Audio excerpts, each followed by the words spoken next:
Hi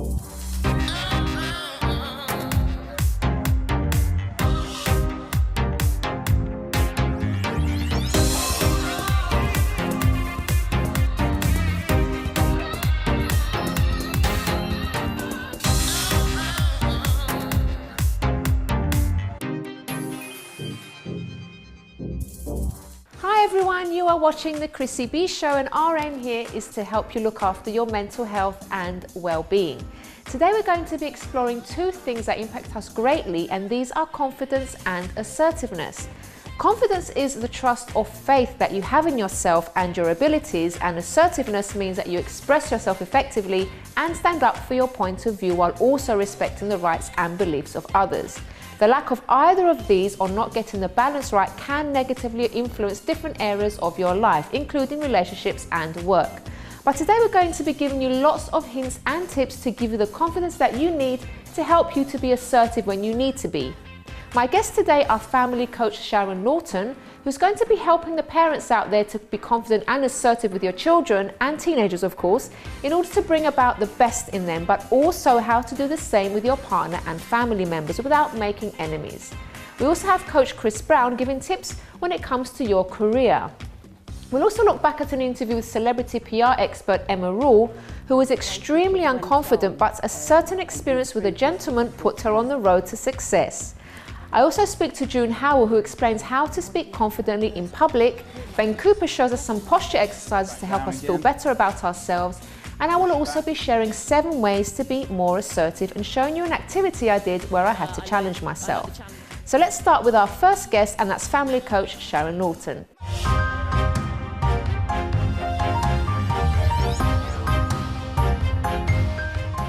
Welcome to the show, Sharon. Thanks, Chris. How have you been? Yeah, really well, thank you. You've been an assertive parent and wife? Well, I try my best. Right, so obviously this is quite a wide topic, so we're going to try and home in on the most important things. But first of all, what is being an assertive parent?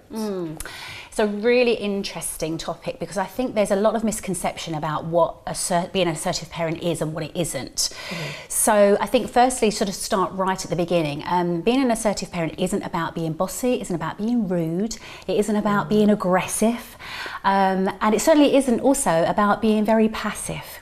And I think where assertive parenting is concerned, there is a big misconception that it's all sort of this pink, fluffy, sort of hippie style of parenting where everything has to be negotiated and there are no boundaries and stuff. But actually, the reverse is true. Assertive parenting actually is one of the hardest parenting styles because it means that we have to remember who the adult is in the relationship and not get sort of running away with our feelings and our emotions so that we can stay rational and logical. So it's about being firm, fair and friendly, not their friend, not their best friend. They don't need us as their friend, they need us to be a parent.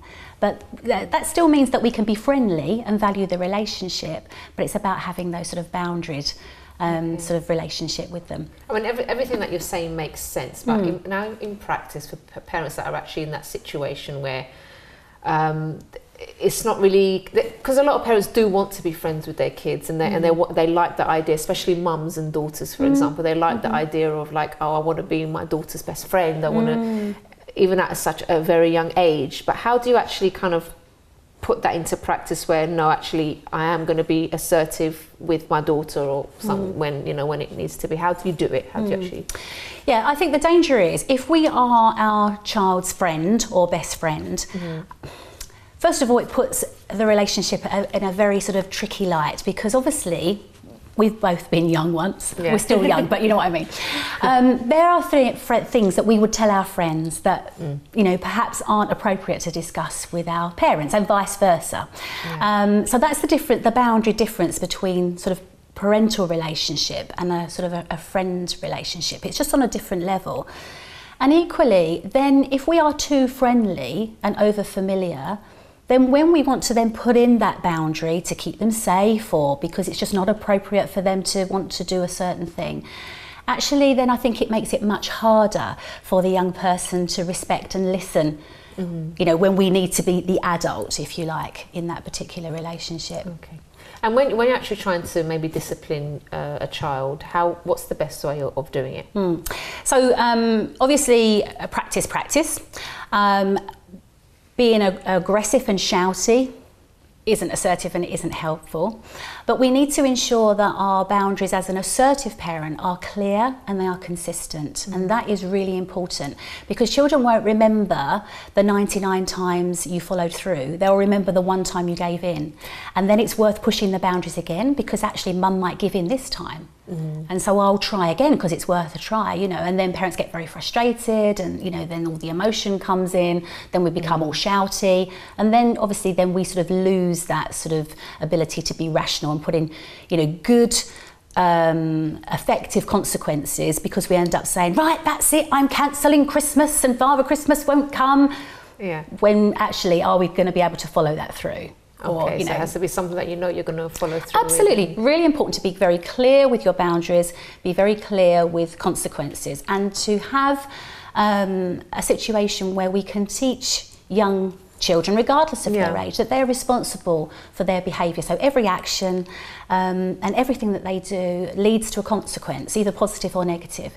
So if we can help children to understand that, they can then start to own their behaviour, and then we stop all of that, well, he made me, she made me, it wasn't my fault, you know, all of this sort of stuff. You know, it's so important that we own our behaviour so we can teach young people that they are responsible for their own actions. Okay. Can you just give us some examples of maybe some consequences that, you know, a parent could instill on a child? Yeah, okay, sure.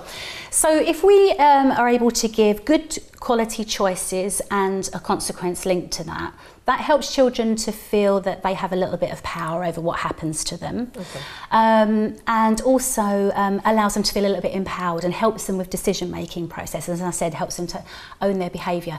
So for littler ones, we might give just a very limited choice. So we might say, if they're sort of stropping about putting their coat on, we might say, it's cold outside, you need a coat. Coat on, play outside. No coat on, you don't play outside. Okay. So it can be as simple as that, nice and simple. As they get a little bit older, we might then start making it a little bit more in depth, a little bit more methodical. So then we might say, Chrissy, you have a choice. You can either come off the computer now, like I've asked you, or you can ignore me. So you've got the two behaviour choices there. And with that kind of tone as well? That you're using? Yeah, so very firm, but not shouty, not aggressive, and not sort of weak and passive. Okay. So we go back to that situation. So if you come off the computer now, like I've asked you, then you can go back on it after tea. But if you choose to ignore me, there'll be no more computer time tonight or tomorrow. It's up to you, Chrissy, it's your choice. Oh, wow. That's actually quite effective. That's making me a little bit scared, that is. So it is really important that we're being very clear and boundaried about the consequences and the behaviour. We're letting them actually choose the outcome. Yeah, that's really good. But equally, something that you sort of picked up there, the important part is to make sure that the body language, the tone of voice, facial expressions, everything matches. Because Which it did. the words are just 10% of how we communicate. You know, there's a huge amount of stuff around my body language, my tone of voice. If I'd have said, "Oh, please put the toys away, Chrissy," you know, you're going to be thinking, "You're right." yeah, right. Not going to do that. Mum's not serious. Or, you know, if I'm all sort of shouty and put those toys away now, you know, again, that's not about valuing relationships and stuff, is it? So, yeah, important. All of those things are important too. And just quickly before we go to break, Sharon, how about in terms of relationships in general, maybe like with siblings or with a partner? What advice would you give there? Okay, I think a lot of the time people are worried about being assertive because they think they're going to come across as rude and aggressive. So the first thing I would say is if you're being truly assertive, actually you can't be rude and aggressive because you're being very mindful of your own valuing yourself, but also valuing the other person's opinion as well. So you're listening with respect to yourself and to the other person, willing to negotiate where possible. But also I think the most important part, I would say, in the relationship with your children, with extended family, with siblings, is to communicate assertively using something called an I statement. So where you're communicating how you feel using the I word rather than you make me, you always, you never, that type of thing. So have I got time to give an example on that? Yeah. So it might be that, let's just say that there is a difference of opinion on how to parent the children. So say it's between the two the two parents, or even between grandparents and the parent. So instead of saying, you never stick to the agreed boundaries, you know, that type of thing, or, you know, you might say something like, I feel really undermined when the boundaries that I've agreed are not stuck to, because it's important that we're consistent. So what I'd really like is for us to work together in partnership to make sure that the boundaries are always consistent for the children. So saying the same thing, but in a much more effective way. You're owning the language, aren't you? And it's not sort of blaming or accusational, so it can't be taken the wrong way. Brilliant advice. Sharon, thank you so much. Pleasure, always. And I'll remember that assertive tone of voice if I need to use it with anyone. Please do. All right, guys, now before we go to break, let's take a look at this amazingly simple recipe that kids will love, and it's called Nice Cream and by Danielle Shine. And you can actually confidently tell your kids that you're going to eat this ice cream because it's much better for you than the other ice cream that's full of sugar, because they will actually love it. Hi everybody! Since becoming a natural food chef and adopting a healthier lifestyle, a lot of people ask me if I miss the foods like pizza, chocolate and ice cream. But my answer is no. I don't miss these things at all because I still eat them, just healthier, cleaner versions. Like the ice cream recipe I'm going to show you how to make right now. Although this version I like to call Nice Cream because it's nice to your insides and outsides. Packed with real fruit and some healthy fats from coconut, this Nice Cream is so delicious. But don't take my word for it. Come and join me in the kitchen, watch how I make it, and then make it for yourself. Let's get started. When you feel like a sweet treat, nothing beats a bowl of healthy Nice Cream made from vitamin-rich frozen fruit, including bananas, rich in vitamin C, potassium, dietary fibre, and vitamin B6 that assist your body to be well. Raspberries, high in vitamins that support your immunity to fight colds, flus, and infections. Coconut oil for a dose of healthy fats that keep you feeling fuller for longer. And a little dried shredded coconut for added texture and flavour. Place all ingredients into a food processor and blend together until smooth. Pour into a container and place in the freezer for up to 30 minutes to refreeze to an ice cream-like texture.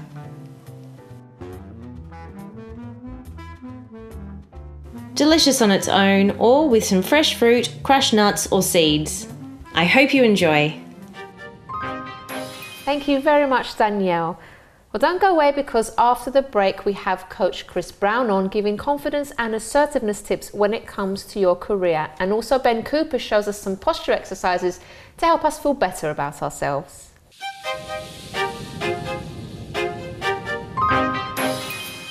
Welcome back everybody to our show on how to build confidence and assertiveness. So now we're going to be speaking to Coach Chris Brown about being assertive in your working life, in your career. Hello Chris, how are you? Hi Chrissy, I'm great, thanks. How are you doing? I'm good, thank you. Lovely to have you on again. Thank you, it's a pleasure. So tell me Chris, obviously there's a whole load of things that we can talk about, but let's start from the very first stages of actually going into an interview and even actually writing your CV. How assertive should you be? And what is assertiveness really in these kind of circumstances? Okay, well let's start with assertiveness and let's say confidence, right? One can't do without the other. At the end of the day, we've got confidence. You can have confidence with assertiveness, but you cannot have assertiveness without confidence. And it comes from being that one is, as you mentioned earlier on, it's about internal, it's about yourself. That's what confidence is about. And the other one is external, how you actually transfer that. Okay. Now, if you put that in the context of an interview, it's exactly pinpoint the same. You can go in there and project, well, I'm assertive, I'm assertive, I'm assertive. That's going to fall flat sooner or later if the confidence isn't in there and you don't believe in those values that you actually have. So, you've gone into an interview, you know about yourself, you know what your values are, you know why you're there, you know what the job is, you know what the role is, you know your skills and what you've got. That's going to project one way or another. You'll know what you're talking about. You'll be able to sell yourself. It will come over assertively. Right, here's someone who hasn't done any of that. Not sure about themselves. Only want the money. don't know their skills, their skill types, it matches with the job, and they're going to go in and sell themselves assertively, it's not going to work. It will fall down. You'll always be thinking, I'm going to be caught out soon, I'm going to be caught out soon. There's that little loop in the head, I'm going to be caught out. Oh no, I'm caught out, you know? So it doesn't work in that sense, you know? So we got to work out, well, what is inside of us that we actually value? So it's about values, beliefs, the knowledge, knowing what you know as well, that will give you that confidence at the end of the day. Okay. And now when you've actually got your job, say you were confident and assertive in your interview, and now you have your job, how does it translate into your job now? How does it actually translate into your job? By what you actually do, your output in what you actually do, and the knowledge that you've actually taken on board. Now, how would that automatically, you walked in somewhere new the first time, right? You're going to have to find out your footing, what's going on, right? But everybody knows why you're there, right? Yeah, so all eyes on you. Yeah, that's it. Just make everyone feel relaxed, Chris. That's going for a new job soon. Oh, really? Great. Right. Well, all eyes Everybody's on you. eyes are on you, right? They're on So you. prepare. Okay. Yeah. But the good thing about it is this. You know why you're there as well. That's the other side to it. So if you know why you're there and you know your ability, all you've got to work out is the way they do their system there, right? That's all it is. And then you just input, and it's your output that actually speaks for itself. Okay. So give us your top tips then in general about how to be more assertive. How to be more assertive? Yeah. Well, one I've just... confident. All right. Confident and assertive, right? Yeah. Much to what I said. First, knowing what you're about, your skills, your abilities, know what they are. Know how to package it as well, how to actually sell it. Yeah, that is the assertiveness at the end of the day. Right, if I know for a fact that, okay, well, let's say mine is communication. If I knew that's my main strength, while I'm actually speaking to you, one, I'll be demonstrating it at the same time. Two, I'd elaborated more on it, and I would have talked about what I've actually done with it in the past. Okay. Yeah, so that's package it. So what I've done is I've kind of subliminally sold to you without you realizing it. And you probably ask me the next question, but I've sold it to you already in that sense, right? Okay. So that's just a little key, and it's something I always use in workshops. Subliminal selling. Don't be so blatant. I can do this, I can do that, I can do this, and this is what I do as well. No, you can just very subtle, talk to the person, be yourself, but underneath there's tones that is saying, look, this is what I'm about. Okay. Yeah, it makes a big difference. Yeah. Another thing as well I'll talk about is the work you actually do. Have, as we call it, a spirit of excellence, you know? Do everything extra, more than what is actually expected of you. You know, exceed more than what is expected of you. The rewards will come at the end of the day. Confidence and assertiveness. The assertiveness as well, another tip, is how you actually project it. Now, that could be in your voice. Your voice in itself says a lot about you in an interview. I always say to the clients when I actually work with them, match the interviewer instead. The worst thing you want is a voice that actually is somewhere down there, and the interviewer's going, sorry, could I hear? Sorry, like that. Yeah. And you'll see the little lines created on the head, which means they get a little bit irritated. You could read that person at the end of the day. Yeah. Your voice sells you. And I'll go back to the same thing I always say. I usually say, first few seconds you walk through a door, they've made their mind up about you, right? So you've got to be assertive. You've got to project that. As soon as you go through a door, you've got to project that you know why you're there and what you're about. Okay. The next few seconds, when you've sat down, even just that greeting and saying hello, your voice transmits so much about you. We do it all the time. You walk down the street and you ask someone the time, right? And you're actually listening to their voice and the way they actually transfer the information, even without realizing it. So back to that same thing I said about subliminal selling. We do it all the time. Now, we've got to work out, you think about yourself, you think, well, what is my main tool? What is my skill? I believe one of yours is communication as well, right? And you can see that with your guests. They come in here, sit down, you talk to them, people feel very relaxed and calm in here, right? It's exactly the same thing. It's a main tool. You've got to recognize what is your main tool, how are you going to sell it, how do you package it at the end of the day?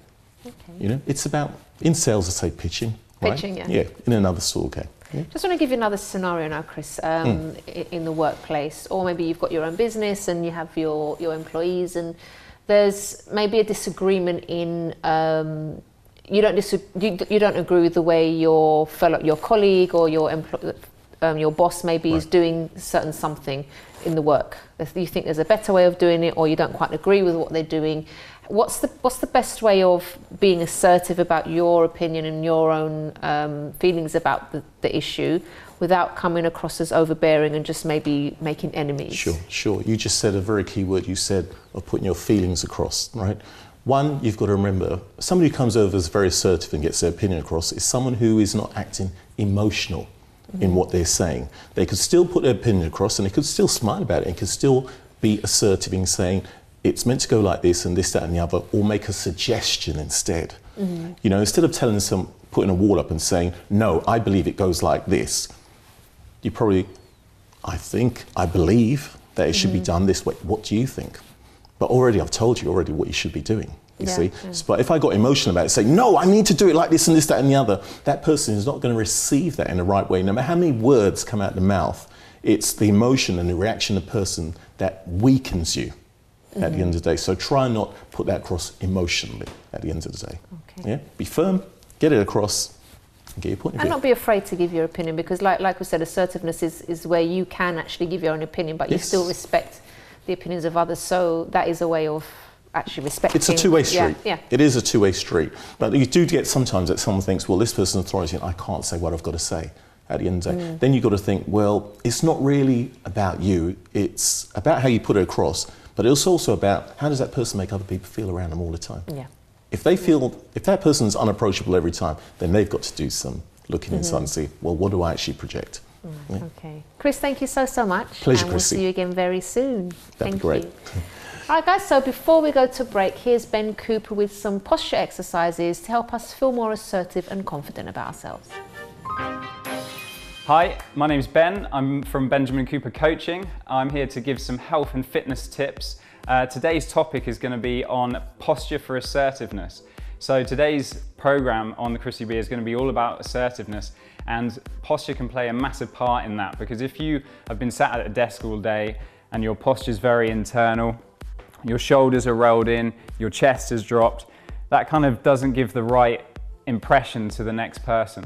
So in terms of communication, 55% of all communication is down to body language. So what we look like in our posture is very important to how the person we're speaking to is going to perceive our confidence and how assertive we are going to be. So we want to be upright.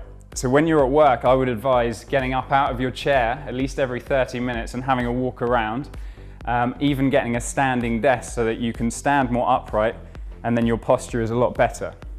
That's my first tip. My second tip would be to do some Mackenzies at work. So you can either do these against the wall. I'm going to do them on the mat.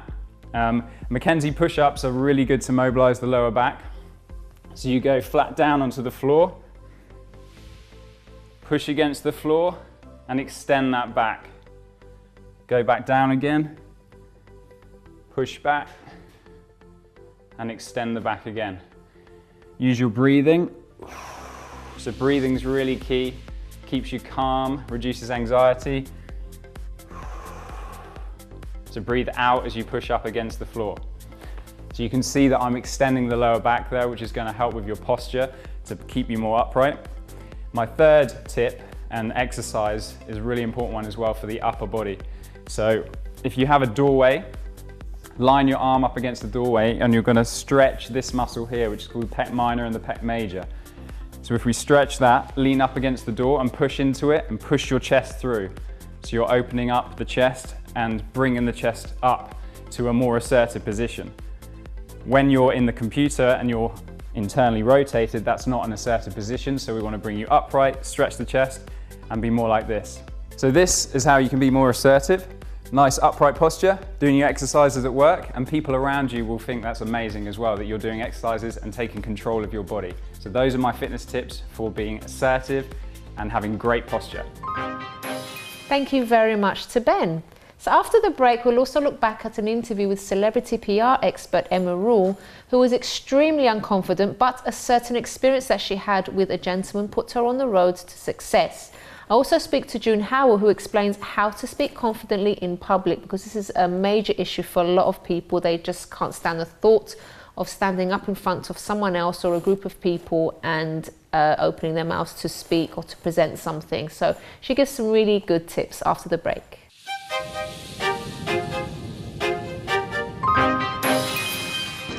I'm Chrissy B, and my show is all about improving your mental health and being happy. Join me every Monday, Wednesday and Friday at 10 p.m. on my channel Sky 203.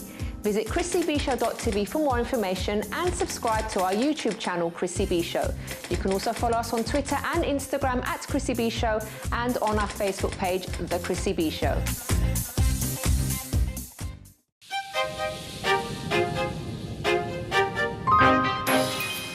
Welcome back to our program about how to build confidence and assertiveness. So now it's time to look back at an interview with celebrity PR expert Emma Rule, who was very unconfident about herself growing up, but who turned things around later on in life.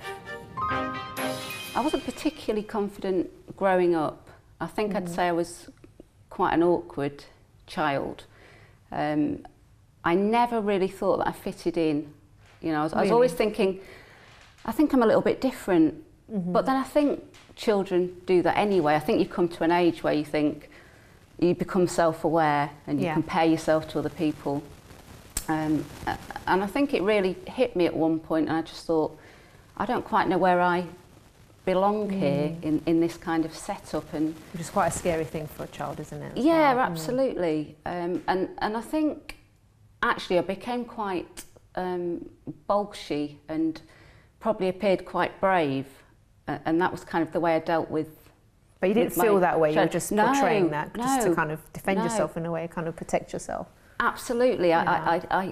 it was a defence really, and trying to hide it. And I've always been quite good at hiding it. So I've been through some traumas in my life and times that really have knocked me, and I've never wanted anyone to know or spoken about it. And so it's quite nice to come here today, actually, to kind of come full circle.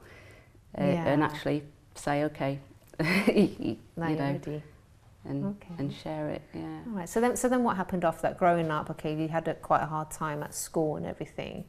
What happened after that?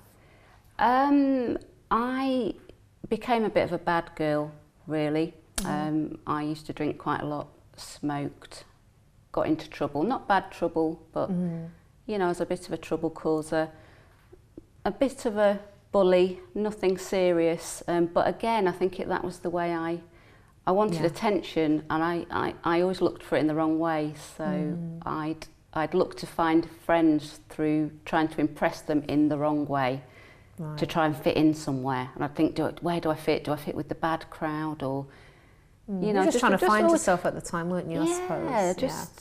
And I really didn't have any sort of direction, and I was never sure who I was, and I was also a real tomboy, and I didn't like girly things, so I found it hard to fit with the girls, and I didn't quite fit in with the boys. Yes, another confusing stage. I spent quite a lot of time on my own, or up a tree, or up a tree. I used to like climbing trees. And that was like me. I understand you, don't worry. Yeah, but I'm still like that, actually. I'm still quite a loner now, actually, but now I quite enjoy that. Okay. So. Now, you did end up meeting a young man. Can you tell us about that? I did. I met my husband. He was really struggling in life. He had taken drugs for quite a long time. He'd been through some quite big traumas himself. Yes, we met, and when we first met, he tried to chat me up, not very well. And he'd asked me out, and I thought, I'm not going out with you. You're a drug-taking loser, and you know. And he persisted with asking me out, and in the end, I said, okay, we'll go out. And but I'm telling you now, I'm just going out because you're going to buy me a meal. You know, I don't want anything to do with. That's very honest. I was still this hard person, you see, then. And we went out and spoke, and I learnt a little bit about his life, and I thought I could help you. I don't know why, I just felt a connection to him, and I think that was the start of quite a change. So did that kind of, even the fact that he approached you and was so persistent in asking you out, would you say that kind of boosted your confidence? Yes, because I hadn't had that attention. I hadn't had someone say, but I really like you, please come and spend time with me. And also I think as the relationship went on, and through his difficulties, the fact that he trusted me and had confidence in me gave me confidence to help him. So, I mean, it is important it was when a other two-way. people around you do believe in you. If you don't sort of get that from family members, but there are, because I know there's people watching that say, well, I've got no one that believes in me and my family. I've been through so many family issues, but there are other people around. That's why, for example, we're doing this show today, because we believe in you. That's why we're here sharing things, isn't it? So, you know, there's always someone that does care and, like, you know, is backing you up. That's it. And you build your own confidence through giving other people confidence. You know, it really is a two-way two-way thing, I think. And now, you know, I get the payback because now he's my rock and the confidence behind me. You know, so that's lovely. It's a nice, you know. Now, we could actually spend this whole segment talking about your relationship, but we need to go into your career now. You've done something remarkable, haven't you? Tell us about that. Yeah, I've got a few things going on at the moment. I had a complete career change about 3 years ago. I decided I was getting more and more confident in life. I enjoyed my job. I was a carer. I've always looked after people, you know, and that requires a level of confidence. Yeah. And I realised that I had other talents. I wasn't quite sure, couldn't pin down exactly what it was, but I knew I was good with people. I knew I enjoyed working around people, and that I was good encouraging other people and bringing the best out of people, which probably came again back to my husband originally. So I started a PR company, and I worked with various celebrities, bands, people in the media. I put stories into newspapers. That's quite a big transition, isn't it? Yes. From sort of how you grew up and how you felt about yourself to now, because obviously PR, you have to be out there and you have to be You absolutely do. And with PR and the clients I work with, they have to have so much confidence in me, because I take a client and it's not just a case of putting something in a newspaper, it's actually guiding people or raising their profile, and it's asking other people to invest in them. You know, I'm trying to sell this person to someone. You know, this person's fabulous because da da da da da. So then I need to be. You know, people need to trust me. People, newspapers need to trust me. Yeah. You know, if I'm saying this is a fantastic story because this person's about to become a huge celebrity, you know, they're fantastic. I need those people to believe me, and that takes confidence. How do you feel when you look back at your life and you see how far you've come? I still can't believe it each day, because it's escalating all the time. I'm off into all sorts of different areas. People ask me to work for them all the time. I've got more work than I can take. Wow. And I feel very lucky that people can see that skill in me.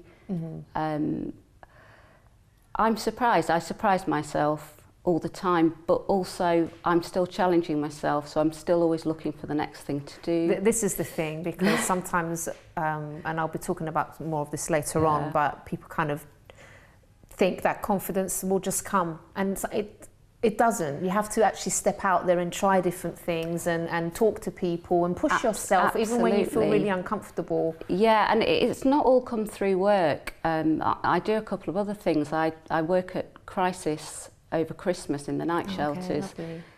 That's given me huge amounts of confidence to be able to walk into the first time I went into a situation. I had no idea, no training. I didn't know what I'd face in there. And it actually makes my Christmas now, that I can spend time with people that otherwise, you know, couldn't be looked after like that, and the facilities they have there, and to give those people confidence and also get it back again. So that's a really nice thing to say, actually, because you won't sort of think, oh, I need more confidence, let me go and do some charity work. The two don't seem to match, but it makes perfect sense. Oh, doesn't it? Because you're there interacting with people and like. Absolutely, and you have to forget yourself. So you go in there and it's not about yourself. It's about the people you're talking to and their lives and what you can give to them. You know, and that's lovely. And I think that's a great thing to say about confidence, that sometimes take yourself out of the equation. Don't focus on yourself. Focus on the person you're with. Listen to the person, Okay. So there's proof that anyone can actually change. So now we have an interview with June Howell, who briefly explains how to speak confidently in public, which is a very big fear for a lot of people.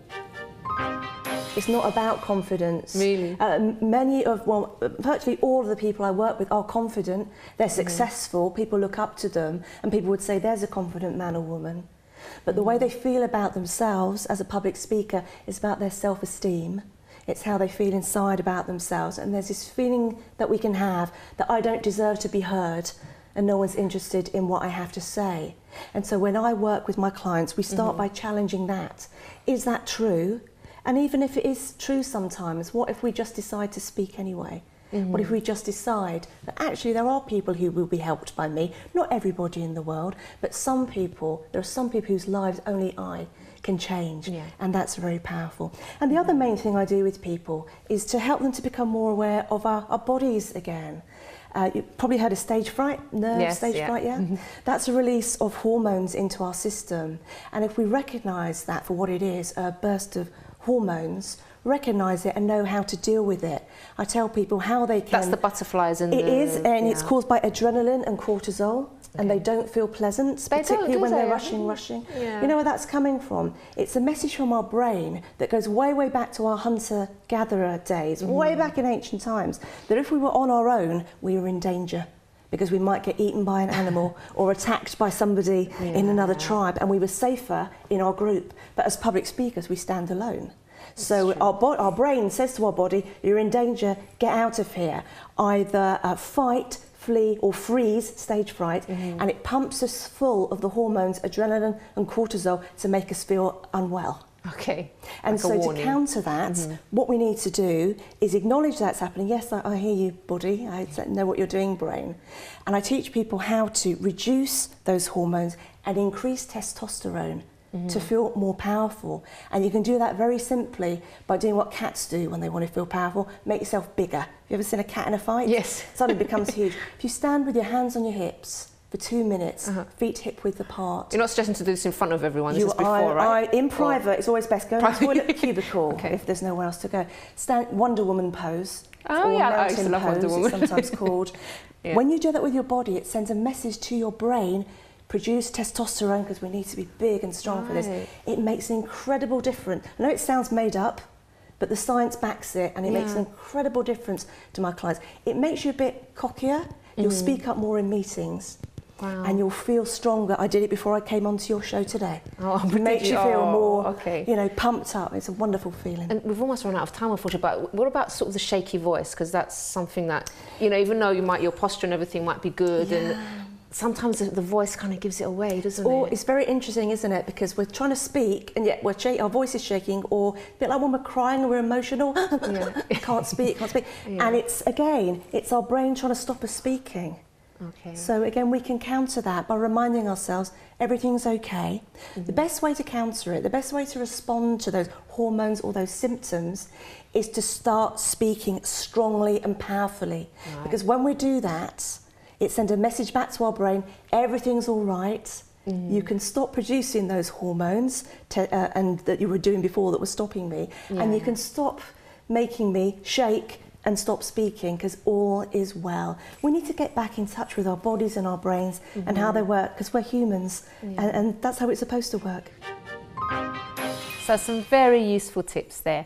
So after the break, I'll be covering my 7 tips on how to be more assertive, and also looking at an activity I did where I really had to challenge myself.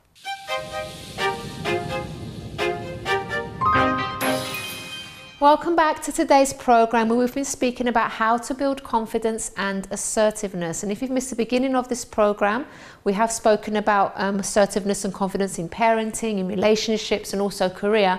Do head over to our YouTube channel in a few days' time, and you can watch the show from there. And the channel is Chrissy B Show. And don't forget to subscribe while you're there, because there are lots and lots of things to help you with your mental health and well-being. So back to today's program. Now, you really want to get to the stage where you can express your ideas and also stand up for yourself if you need to, at work or in relationships or any area of your life. But you also have to balance that with taking on board others' wants and needs. So here are now my top tips on how to be more assertive. So the first point is to understand why.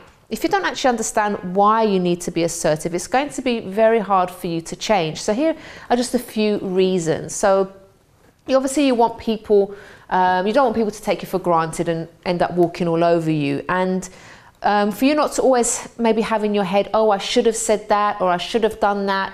And, you know, because when you feel that you're always living with regrets. Another reason is because it helps you to communicate better. It also gives you confidence. It actually helps you make decisions. And also it allows others to respect you and helps you to stay true to yourself and to your beliefs. And there's lots of other reasons, but I would say even just those few that I've given you are enough of a reason to want you to be, for you to want yourself to be more assertive. My second point is that it's a skill that you can learn. So the definition of assertiveness is having or showing a confident and forceful personality. So you may not be assertive naturally, but you can actually show that you are. And it's a skill that if you keep practicing, you can get better at it. And it's a much better strategy than maybe shouting at someone or swallowing your feelings for ages and saying nothing and then just exploding. So if you're not naturally assertive, don't worry, you can work on it. And I do remember a friend of mine, actually, she was extremely shy and would never ever give her opinion about things. And a lot of the times people would take advantage of that and start walking all over her. And I noticed, you know, we had a chat about this as well. And she was really trying hard to be more assertive and to give her opinion, because when she would allow people to walk all over her, she used to feel really badly about herself and said, you know, I have to change this. I can't keep allowing this to happen. I have to give my opinion, not be afraid of speaking out when I don't agree with something.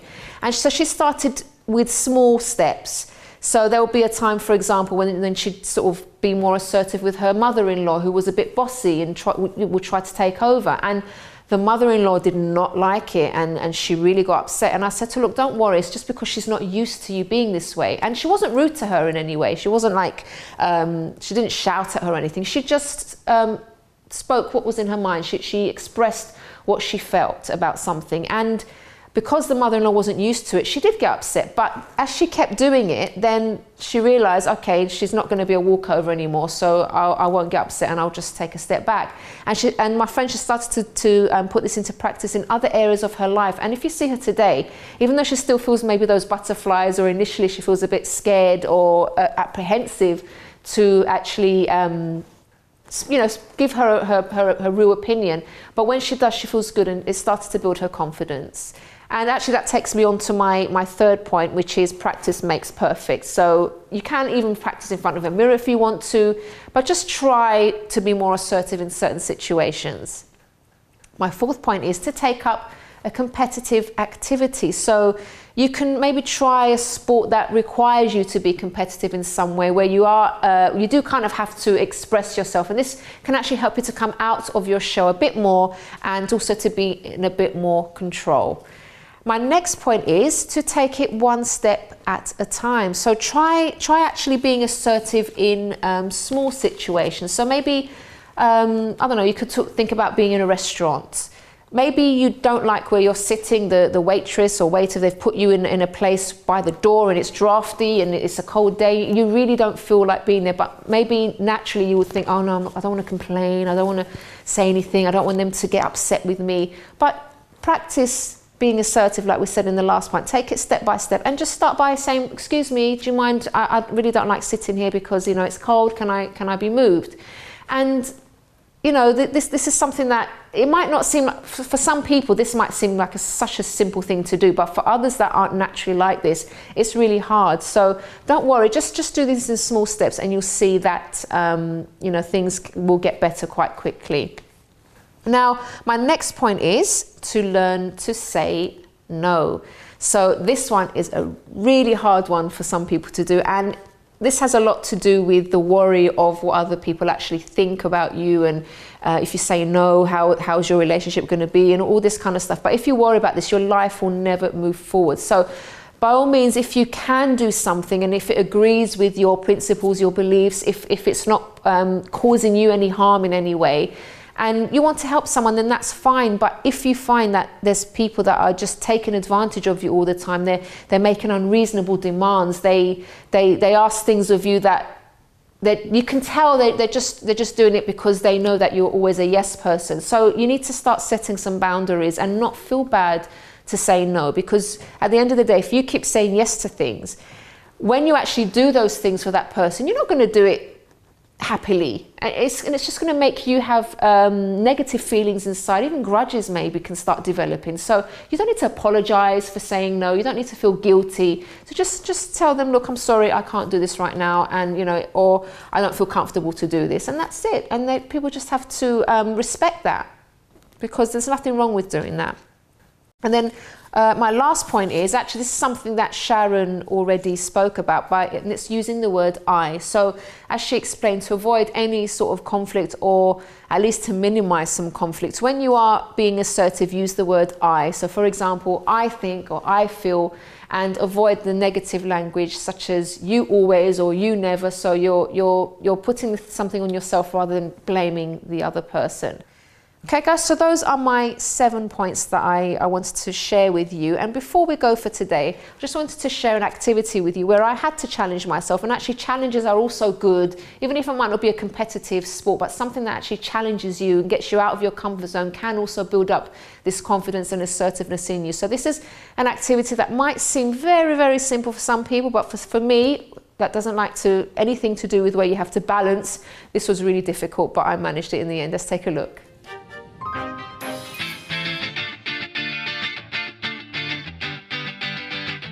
So this was my instructor for today, Flick Birchman from the Roller Ski Co. So Flick, this was something really new for me, and I have to admit I was quite scared because I'm not very good with anything to do with balance, like roller skiing, ice skating. I'm usually quite bad, but this was actually really good fun. I was scared at first. Yeah, everyone tends to be a little bit scared at first, but actually then you start reaching the point where actually the glide becomes exciting, and then you get hooked on the sport. So we're very experienced at looking after you and making sure that your first few steps aren't too scary.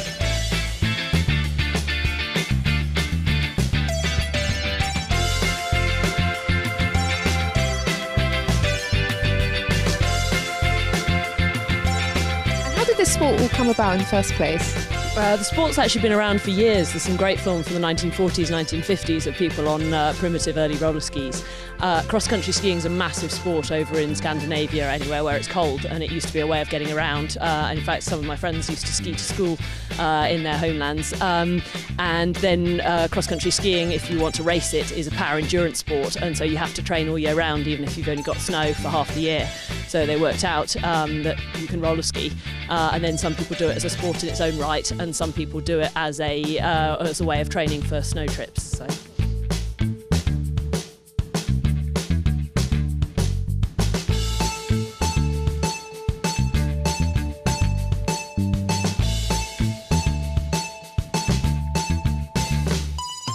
Is this really good for your fitness? Yeah, you get the fittest athletes in the world, cross-country skiers, so it's phenomenal. You're working all 4 limbs at once, so I think that has quite a good thing, and it challenges your cardiovascular fitness, your strength, your core stability, everything, and your coordination. So I like it as well because that means that some people might find the balance harder and other people might find the fitness harder and that sort of thing. So there's something for everyone. And the great thing is you're in beautiful surroundings, we're outdoors, which is good for your mental health too. Yes, and there's a concept of the green gym, so not only is it good for your mental health, but it's actually also, they found that your heart cardiovascular results and stuff actually improve more doing fitness outside than being in the gym.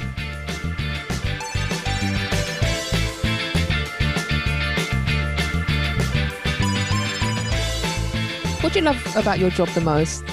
I just love doing it. People say you should go and find what you love and then get paid to do it, and that's exactly what I'm doing. Yeah, I like the challenge of working with all sorts of different athletes. So as I say, we start them sort of as young as 4 and 5, and we've got people in their 70s and 80s skiing with us as well. Some people do it as a sport, just as some fitness to go around the park. Other people are on a sort of journey to do a ski marathon and that sort of thing. We've had people lose a couple of stone by roller skiing and all sorts. So everyone comes in with their own experiences, own goals, and actually we all work together. The club group's lovely. It seems to select really nice people. So.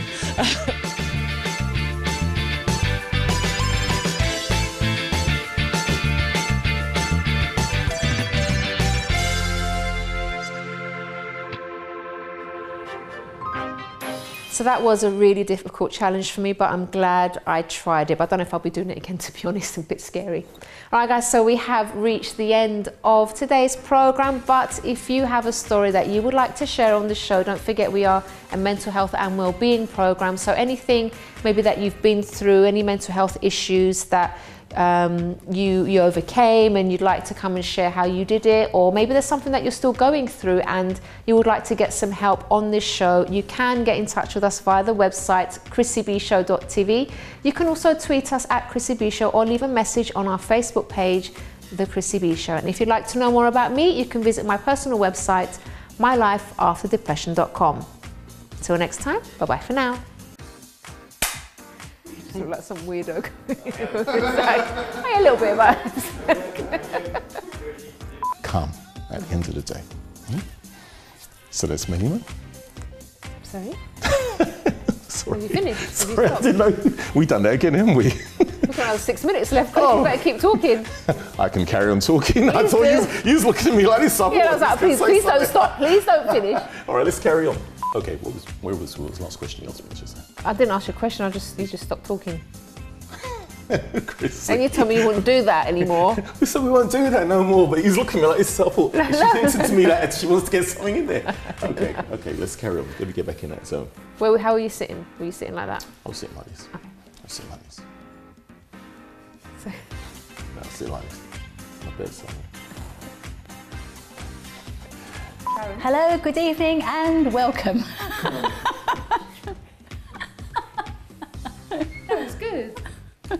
Introduce the show now.